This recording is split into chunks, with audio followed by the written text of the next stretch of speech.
Ladies and gentlemen, my name is Mankey and happy Thursday to each and every one of you. Hey guys, guess what? We have reached 10 subscribers. It's going to be a bigger number, like the big 10,000 or the 10 million or all those subscribers. No, just 10 measly subscribers. But hey, you know what? 10 subscribers, that counts as a celebration. That counts as a big celebration for me. The fact that here's the thing, the fact that I started this whole YouTube thing. I started off like a year ago. So to see my growth from a year ago till now, it's incredible. The fact that I'm doing League of Legends content, talking about it and learning about it and be ranting about it, it kind of helps me, of course. It kind of helps me with my confidence, of course. And I have to like beg and borrow some subscribers from my friends and everything about it. But mostly it's because of you guys. Now, the fact that I made a Fnatic, rant comment a couple of months ago. 2 weeks ago, by the way. And one of the commenters said that he thinks that Fnatic should blow up the whole squad, but don't know which player he's gonna get. Agreed. Speaking of Fnatic, Wonder and Rux are officially done so. They're out. They're going to be probably replaced by two squad players from their Fnatic Spanish league, of course. And of course, I watched the video which Kate will watch a detailed version of why Fnatic imploded like that, which I think he said it is kind of like a BS. I think on the surface it's kind of reasonable, but there's other reasons why this happened. There were so many reasons why that happened. I think the one big question, if I were a Fnatic fan, is why do you leave Upset out to dry? Why do you leave one of the best AD carries to ever grace Europe being left there out to dry, be benched? Not to say it's a bad thing, but replacing Upset, one of the best spot laners to ever grace Europe in the last 2 years, for a guy who, by name alone and reputation, he's great, but he has not been as brilliant in the last several years with the G2s and the K-Corps, and now with Fnatic. For replacing Upset with Reckless, it just doesn't feel right. And you can't move Reckless because of his image, his personality, and of course, it's freaking Reckless, for God's sakes. So it's become a really big problem, of course. Now, do I believe the Fnatic can redeem themselves next? Of course they can. Of course they can. You saw G2 did not make Worlds last year, bring on some rookies in the team, and then won the whole split. I think it can be done. It can be done. Fnatic can redeem themselves. But with all the issues that is happening, with Crusher being a coach, is all another thing, which is even more problematic right now. The fact that all of this is happening right now, it's just that it's not looking good for them, and they gotta have to fix this. So to answer the comments question of which players they needed, I think they have 2 players coming up for the Fnatic in the top and the support. There's probably gonna be more changes coming up, of course. But I watched the casual version and I saw like all the things that happened in Fnatic. To have that is just a load of baloney, like absolute load of baloney. Like you mentioned about the scrims being bad. Gato said that the scrims were kind of okay. Now we don't have like backdoor, behind the scenes things with scrims and all those kind of things. But Gato is an LEC caster and a really good content creator, a very highly rated content creator. So when he said that the scrims are already good, I'm just saying that how come a team with all these good players perform decent on scrims, perform badly like that? It doesn't make sense. It doesn't make sense. Now, do I believe this is a coaching change / player change? Of course, but there has to be more issues like that. Where's the beef? Where's the beef in all of this? It just doesn't. It feels as more confusing as Brandon Miller playing for Alabama right now after all the things that is happening to him. It's so confusing. It's so confusing to me. Oh, they need to get their crap together. They need to get their crap together somehow, or else every Fnatic fan will be watching TSM matches.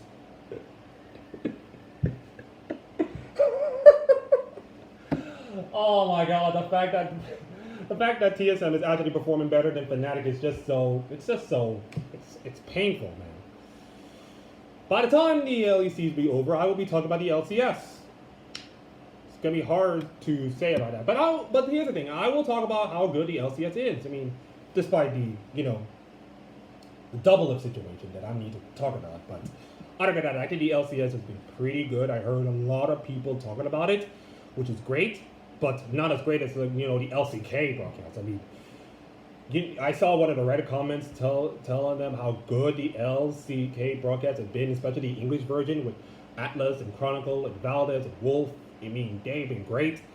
And I gotta say, man, look at the peak viewership of the LCK. I mean, whew, it is monstrous.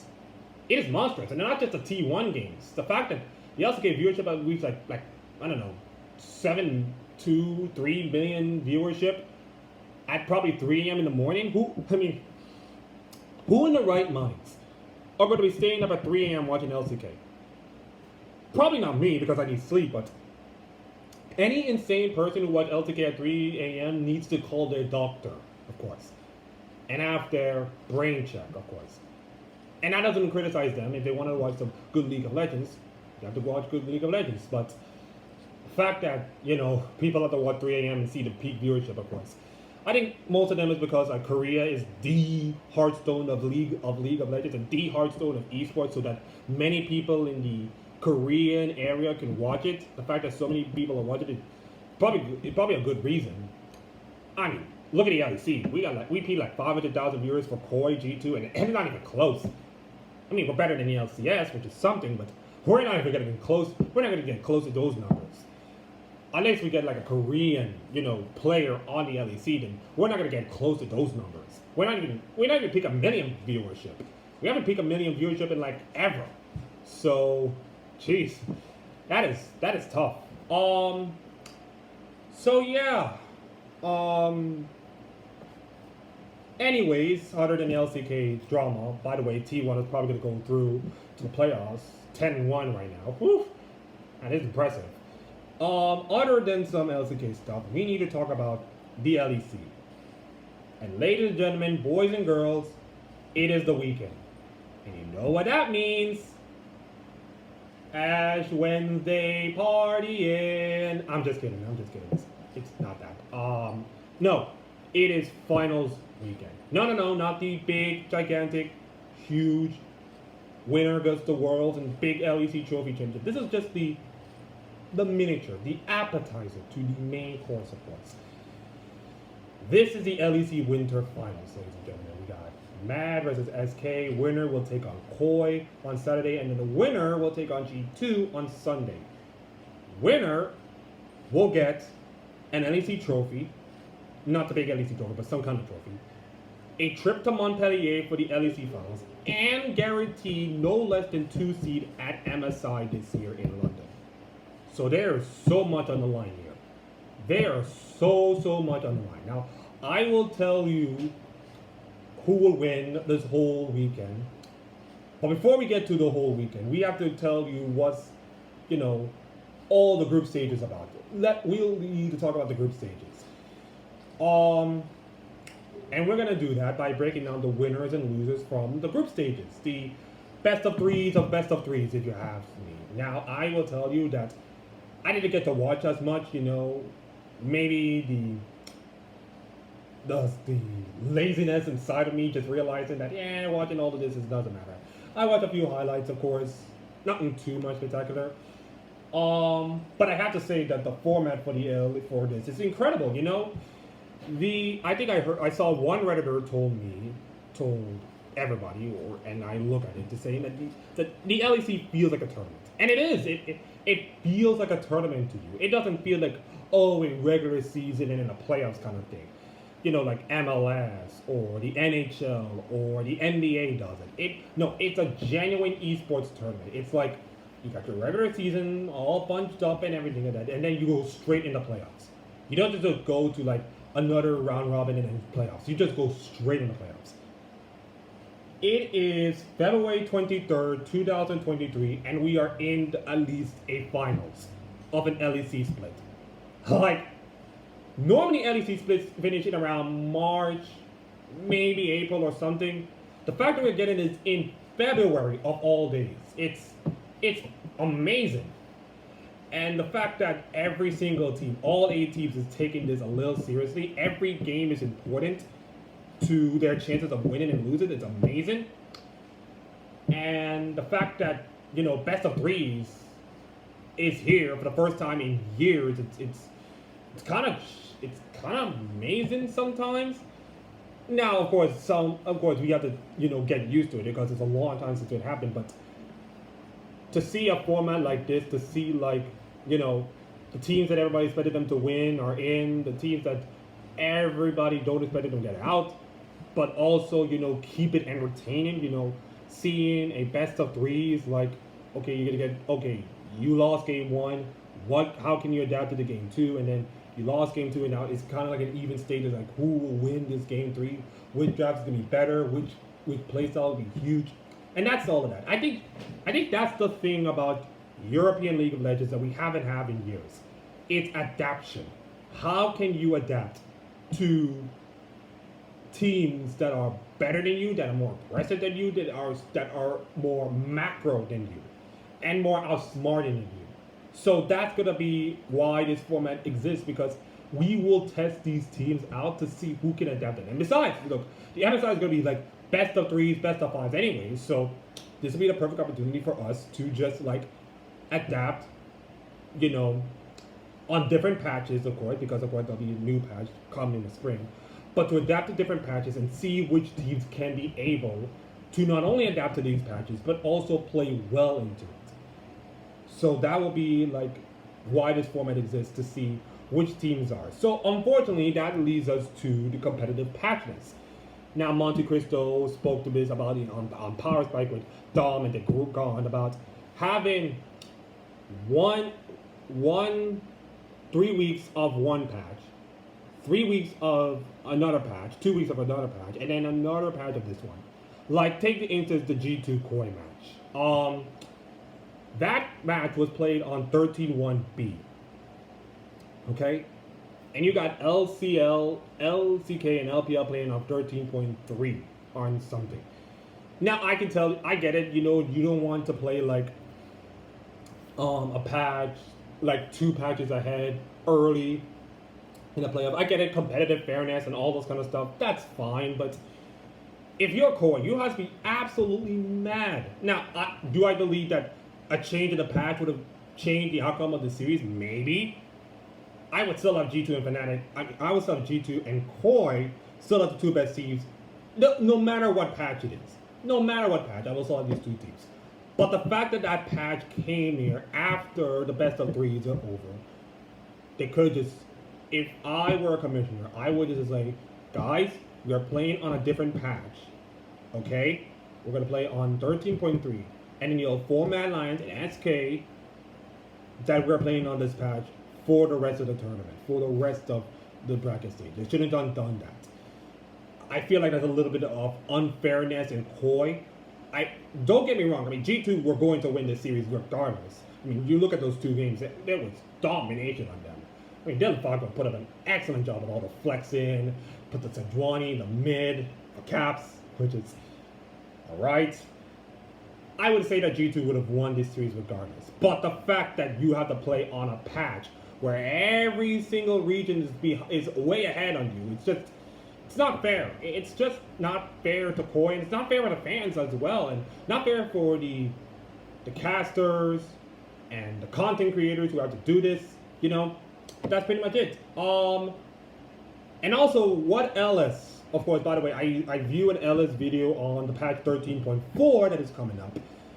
And if you go on a table and talk about League of Legends, I'm going around a table, we're having dinner, let's say chicken and rice, or chicken and food that I have with dumplings and banana. Let's say you just sit down, you have a conversation, and you eat your dinner and tell me, and I look at you and tell them, so hey, the patch 13.4 is coming out. Can you tell me what changes do you have in this patch? And I would just say, nothing. Nothing has changed. And you would just say, okay, what changes do they have for this patch?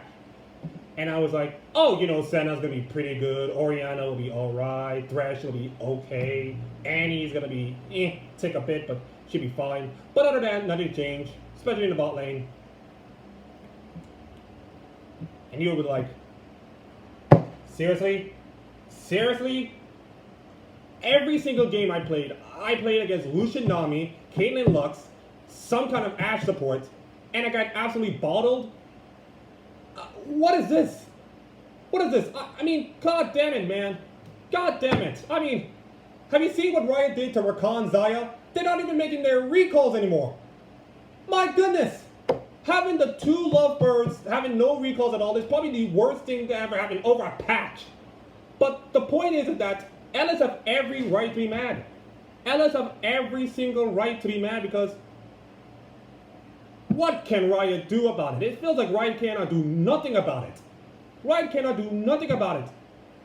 We just came out of Worlds. Worlds 2022 was the best Worlds I have ever watched in terms of gameplay, in terms of storylines with DRX winning, but also in diversity. Diversity. The fact we've seen so many champions being played and not a single Zeri Yumi was in that comp was fantastic for me as a viewer and fantastic for every single League of Legends fans who've been so stuck to the Zeri being a monster. And now, not only we get to see Zeri being a monster, but now we see Lucian Nami, a little bit of Ashe support, Varus is in the mix as well. Like, give me a break! Oh good, congratulations, you just nerfed Yumi to the ground, great job, we'll just give you a gold medal for that. It doesn't matter! It doesn't matter! We are still seeing Lucian Nami, we are still seeing Cassante on top, we're still seeing the same Sejuani being in the jungle. Like, goodness gracious! I just wish we could go back to 2019. I wish 2019 G2 would have picked any draft, picked Yasuo in the bot, and just slammed that bot lane to the ground. I wish we would have done that. I viewed a lot of G2 games, and they were creative, they were chaotic, and also amazing. Why don't we just go back that? 2019 was special. Can we just go back to 2019 when the meta was fine and chaotic and doing everything like that? Jesus Christ! Goodness, Riot, you can't just do one thing right. The cinematic is bad. The Rakan Zaya thing is getting cut down with all the recalls and everything. And now your bot lane is just the same old thing all over again. I mean, goodness, no wonder LS and Cajal and Dom is still mad at you. My goodness, it's like a hamster in a wheel. It's just going around circles and circles and circles.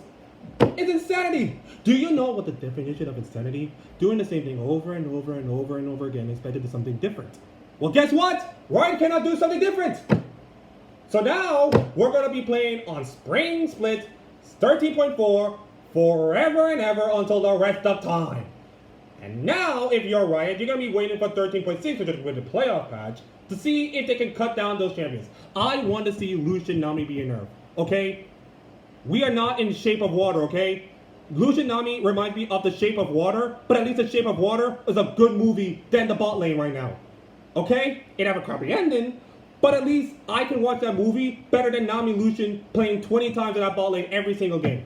I would rather watch Shape of Water in reverse than see Nami and Lucian in the bot lane. I'd rather see, like, the Flash, all seasons of Flash, than see Zeri in the bot lane. Like, give me a break, Riot. No wonder everybody give you a bad rap. I go to Riot games, I bet you right now, I look at the patch notes for League of Legends, there will be hundreds and hundreds of complaints about the patch notes and about the bot lane changes. Freak can do whatever they want, but you see how people hating on Freak? Freak has already done the patch notes and I didn't watch it, but I can tell you right now, people will be slamming on Freak for saying the same thing about the bot lane. Can you at least change the bot lane just a bit? Can we just go back to a bot lane when we see, like, I don't know, maybe less Jhin? Goodness! Goodness gracious! Goodness gracious! My God! And I thought Valorant Brazil have less empty grounds and doesn't even care, but at least Valorant cares. I mean, you see the crowds? for that Cloud9 matchup in Brazil. Even in Carnival times, these fans care about Valorant. Not the League of Legends. No siree, Bob. No siree, Bob. They just don't even give a damn. That's a shame. That is a shame, shame, shame. Boy needs to change the bot lane. They need to change the bot lane right now.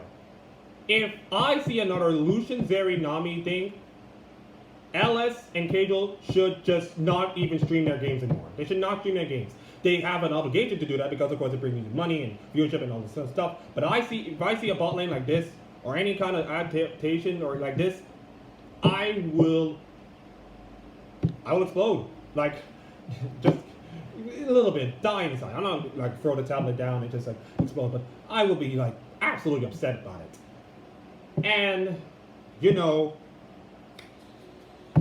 oh, it's sickening. It's really, really sickening. My God.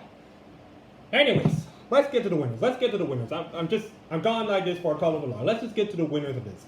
SK Gaming. Marcoon and XK did their show with Euphoria. I listened to it. It was kind of fun, of course, the communication between them. SK Gaming are your big winners to this group stage. My God. The fact they're in top 4 for the first time in, 8 years? Since the Ocelot days? It's amazing. It's amazing. It's a testament to Swiffer. It's a testament to the players that they have. Now, do I believe that SK could, march forward and probably win the whole thing? Maybe not. Maybe not.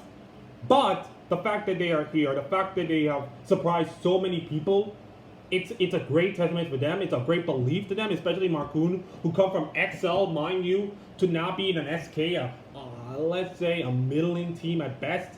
I put them at around C tier, a team that would be good, but can't be good enough. I think I need to rethink my tier list just a bit. But the fact that they've done so well, so well, against so many big teams, this will be incredible. And they've already adapted to the best of 1s, they adapted to the best of 3s. Can they do it in the best of 5? Can they do it in a best of 5 series?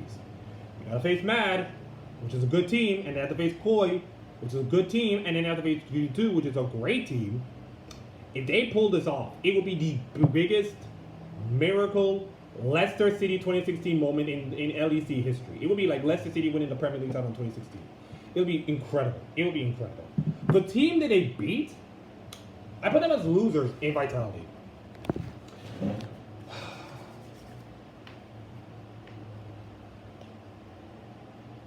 Oh, Vitality. Now, listen, you're not going to get the Fnatic treatments. I mean, Fnatic is disappointed already. I just put Fnatic into the ground already. And since Vitality are a good team, until recently, I would not put them in the ground. But seriously, I feel like the bot lane really hold this team back. And I'm not joking. When Bo played Carthage in Game 2 of that SK series and tell them, I don't even need you guys anymore. I'm going to play this all by myself. I'm going to carry this game all by myself. The fact that it happened and then they got absolutely rolled over by SK of all teams, it's a shame. It is a shame. It is an absolute shame that they failed again. It's not a, last year's failure, not making the Worlds and making the playoffs anyway, but it's a genuine failure anyways. The fact you have Bo and Perks, and even in some cases Photon, dominated the top side of the lane, and yet the bot lane cannot do well, that's a shame. And the way they've been playing the last several weeks, it kind of felt like the wheels are kind of falling off, but we don't know when. It fell off in Game 2. In fact, it kind of wobbly a little bit during Game 1 where they have a huge lead and then slowly twirling away when they choked the lead and then lost all the gold lead and lost, and then it fell off at Game 2. It fell off. A 7-2 team should never be outside of the Final 4. It should never be like this. It should be like at least the top 4 team. At least. We're going to have Vitality, Mad Lions, Koi, and G2. And that would have been an amazing weekend, regardless of what happens. That would have been an amazing weekend. But instead, it's just another year. It's just another split of failure, man. It's just another split of failure. Now, can you change the bot lane? Maybe I think you can. Maybe you could tweak the bot lane just a bit, But to see Vitality not being in this weekend. It's a credit to SK, of course. It's a credit to SK. SK deserves the win and the praise they have. But it's also a testament to how Vitality have not been great, especially down here in the bot lane, when it's a bot lane centric meta. You know, the fact that your bot lane is not great in a bot lane meta, it's just not good enough for them. And it really drags the team down with them. How about G2 and Dylan Falco with his wacky drafts and the Koi G2 peak viewership? I'm gonna do both. So 500,000 people, viewers watch G2 beat Koi. Now, let's be honest, Koi major Spanish with EBA, of course. G2, popular team in Europe. Of course, we're gonna have more viewers than that. I mean, of course, it'll be the highest ever viewership based on esports charts metrics ever. So I'm not surprised by that. The fact that Falco Magdo pulls some really wacky drafts in games 1 and 2, it's incredible. The Sejuani mid was something else. It was something else, you know. That got me by surprise. Belved in the jungle kind of surprised me as well. So, man, the fact that Dylan Falco actually pulled all those 2 drafts, and let's give Koi credit. Koi made the series a little closer than it's supposed to be. Game 4 should have been a little bit wannable by Koi standards. And Game 3 was the comp show again, another pentakill with the Sivir again. Here thought the Sivir was not broken. Damn. It was a kind of a close series by many metrics, but it was a G2 dominated series regardless. Now, do I believe that Koi can run it back and win the series and beat G2 again? Of course they can. Of course they can. We all know what Malrank is capable of, especially on Jarvan. We saw him being crazy against Vitality, of course. So we already know the bot lane is pretty good. I see them as one of the 2 best bot lanes ever. Mid and top is going to be questionable. I think Larson have a iffy split, to be honest. He's not the same dominant player as he was in split. When you're facing against a really good player like Caps, especially with a crowd in big game situations, that'll be a problem. So I think mid lane is going to be pretty much an issue. But if Koi can harness what happened last year into this year's performance and win, that'll be great. But of course they have to take care of, you know, their matchup on Saturday before they look ahead to G2. And for G2, my God, how do you play against this team? And can you at least ban the Draven? Like, please, for the love of God. Like, I complain about the Caitlyn and the Lucians and the Jins sometimes, but how about Draven? Like, you cannot give Hansama Draven like that. Especially when you know that G2 is a really good early game team. If they dominate early game, it's over. Snap of the fingers is over. If Draven gets first blood, 10 minutes in, game over right away. Not even 10 minutes, 5 minutes in, it's game over right away. So, I just want to know if any team, maybe Koi, can figure out a strategy to neutralize the G2 Wacky Cup, play to their own strength, play the natural Koi way of slowing down the game, you know, gain some towers, gain some objectives, make G2 feel the pressure, you know.